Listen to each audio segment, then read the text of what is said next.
In 1859, on a quiet set of islands between the United States and British Canada, the world came dangerously close to a war no one asked for, no one wanted, and no one would ever be proud of.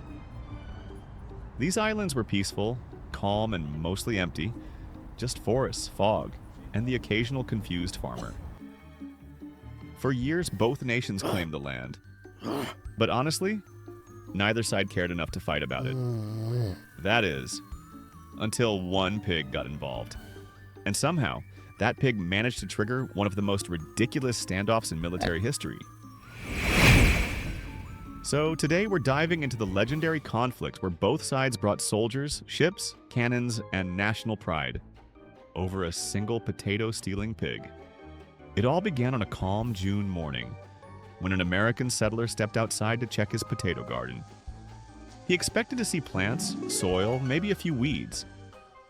Instead, he found a battlefield, uprooted plants, massive holes in the ground, potatoes gone without a trace, and standing proudly in the center of the destruction was a British-owned pig. This pig wasn't snacking politely, it was feasting like it hadn't eaten in months, and it didn't stop. It kept coming back day after day, treating the man's garden like it was a five-star buffet.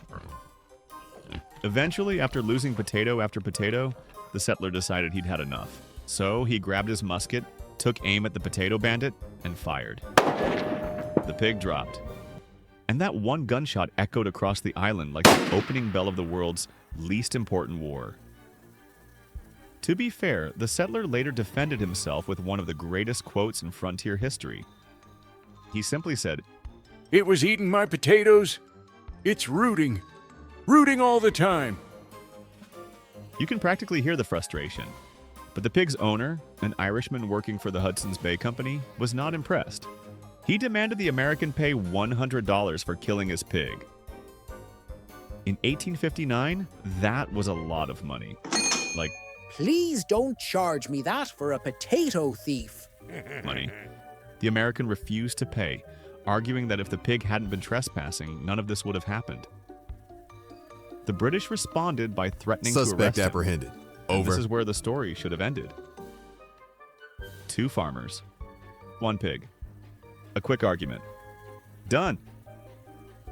But no, this was the 19th century. People didn't solve problems.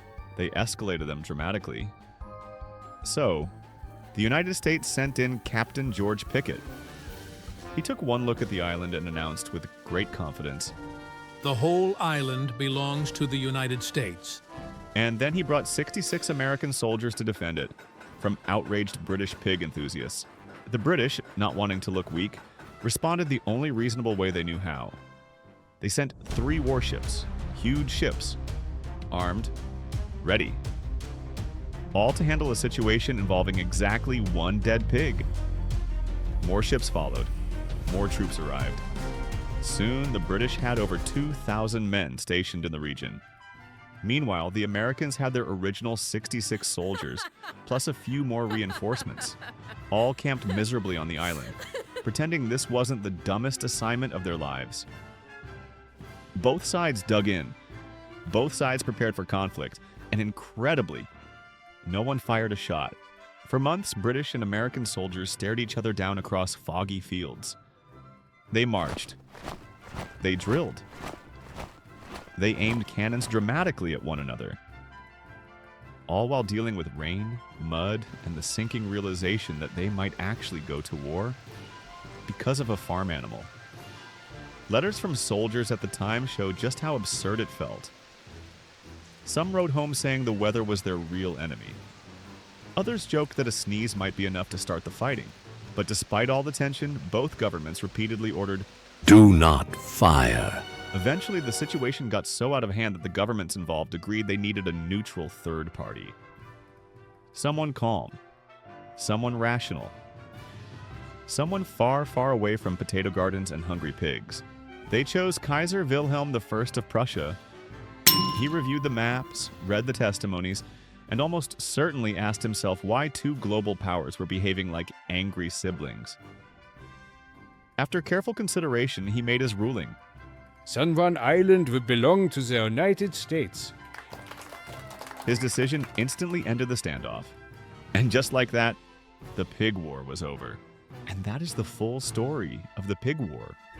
An international conflict triggered by a potato-loving pig and ended by pure embarrassment.